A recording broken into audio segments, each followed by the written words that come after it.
Bien, el tema de los derechos humanos y la salud, hemos visto en oportunidades anteriores, eh, se liga a la cuestión de la concepción ampliada de la salud mental, que incluye la salud mental, y bueno, nos llevó a analizar los distintos instrumentos y la normativa interna vinculada con esta cuestión de la salud mental. Pero también cuando hablamos de derechos humanos y salud, debemos pensar en las cuestiones de género y en los derechos humanos de las mujeres y ver de qué manera esto impacta en la órbita de la salud. Los derechos humanos de las mujeres en principio son, digamos, derechos humanos propios de toda persona, de todo ser humano, por el solo hecho de ser persona.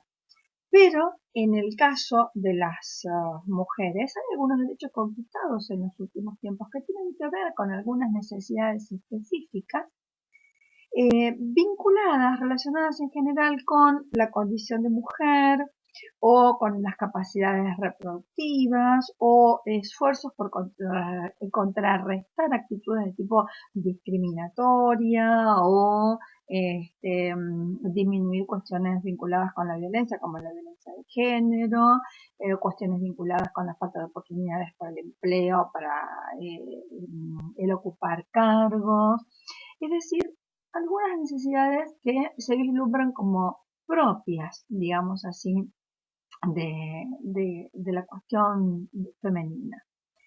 Los derechos humanos son propios de toda persona por el solo hecho de ser persona.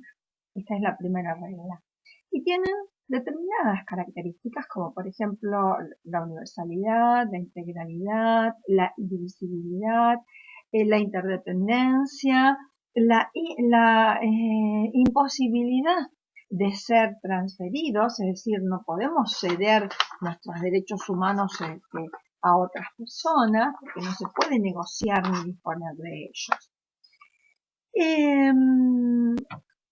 Pero vuelvo a insistir en que cuando hablamos de los derechos humanos de las mujeres, estamos hablando también de situaciones propias de la mujer que por ahí no se reflejan en los otros colectivos. Mucho antes del nacimiento de Naciones Unidas, en el año 1928 nace la CIM, la Comisión Interamericana de Mujeres, que se constituye como el primer cuerpo de derechos humanos destinado a defender los derechos de las mujeres.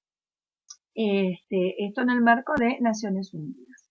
Así que lo primero que tenemos que saber es que contamos con un marco, podríamos decir así, o un sistema regional vinculado con los derechos de las mujeres y un sistema mundial. Dentro del sistema regional ubicamos al sistema de la OEA, la Organización de los Estados Americanos, y dentro del sistema mundial a la ONU, a Naciones Unidas, que es el sistema mundial vigente en la actualidad. Dentro de la ONU existe una comisión, les leo el nombre, Comisión para la Condición Social y Jurídica de la Mujer, que también se conoce como Comisión del Estatus de la Mujer. Los derechos humanos de las mujeres se encuentran en distintos acuerdos firmados por los estados. Estos acuerdos firmados por los estados reconocen derechos a sus habitantes en general, ¿sí? Es decir, distinciones de sexo, nacionalidad, raza, etnia, orientación sexual o filiación política. Recuerden que pueden ser emitidos por Naciones Unidas en el ámbito internacional o por OEA en el ámbito regional. Pero es importante que sepamos ya a esta altura que una cosa son las declaraciones y los documentos de conferencias de estos organismos, que son planes, programas de acción, que no son de cumplimiento obligatorio. esto es fundamental que sepamos, una declaración, un documento de conferencia, un plan o un programa, simplemente tiene una fuerza moral para el Estado que lo aprobó, pero no es vinculante, genera sí un compromiso de tipo político. Distinto es el caso de los tratados, de las convenciones y de los pactos, porque estos sí tienen carácter de ley, tienen fuerza vinculante, son obligatorios para el Estado. Es decir, que una vez que la Asamblea General las aprueba, los países las incorporan a su derecho interno a través de una acción que se denomina ratificación, es decir, la aprueba se convierte en ley por la aprobación de aparato legislativo de cada país. ¿Por qué hacemos esta aclaración? Porque en materia de derechos humanos y mujeres, dentro del sistema mundial, es decir, dentro de la ONU, encontramos como principal instrumento a la CEDAW, que es la Convención para la Eliminación de todas las formas de discriminación contra las mujeres. Y dentro del sistema regional, que es la OEA, nos encontramos con la Convención de Belém do Pará, que también es denominada Convención Interamericana para Prevenir, Sancionar y Erradicar la Violencia contra las Mujeres.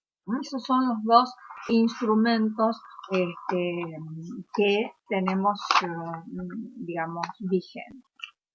Otra cuestión que es muy interesante que sepamos es que estos derechos protegidos y tutelados que se incluyen en cada uno de los pactos y de las convenciones y de los tratados buscan desarrollar un tipo de autonomía de la mujer. Cuando hablamos de autonomía, podemos hablar de autonomía física, o podemos intentar promover la autonomía económica, o la autonomía social, o la autonomía política. Es decir, que estos derechos que se prevén en estos instrumentos internacionales buscan desarrollar estos tipos de autonomía. Por supuesto, los estados tienen una responsabilidad frente a la violación de los derechos humanos de las mujeres porque asumen obligaciones de tres tipos. Por un lado, la obligación de respetar. Por otro lado, la obligación de proteger. Y por último, la obligación de efectivizar estos derechos humanos que han sido reconocidos en los pactos, en los tratados o en las convenciones que estos estados han firmado. Es muy interesante este tema de la cuestión de la salud y los derechos humanos de las mujeres. Me interesa rescatar fundamentalmente acá la cuestión de la autonomía física. Por ejemplo, ¿por qué? Porque vinculados con la salud nos encontramos con el derecho a la integridad física y psíquica, el derecho a no sufrir explotación sexual, por ejemplo, el derecho a la autodeterminación reproductiva, que significa la posibilidad de que la mujer pueda planificar tener hijos, cuándo tener hijos, cuántos hijos tener, que significa también la posibilidad de tener acceso a tratamientos, a asesoramiento, distintos recursos vinculados con la salud reproductiva. También para favorecer la autonomía física se incluye el derecho a vivir relaciones sexuales placenteras, el derecho a vivir una vida sin violencia. Fíjense ustedes cuántas cuestiones trascendentes vinculadas con los derechos de las mujeres y la salud aparecen en estas convenciones, tanto de Belém do Pará como en la CEDAW. Es un tema de muchísima actualidad, es un tema que requiere también de mucho compromiso y es un tema que requiere de mucho estudio, pero desde una óptica de derechos y desde una mirada también de género.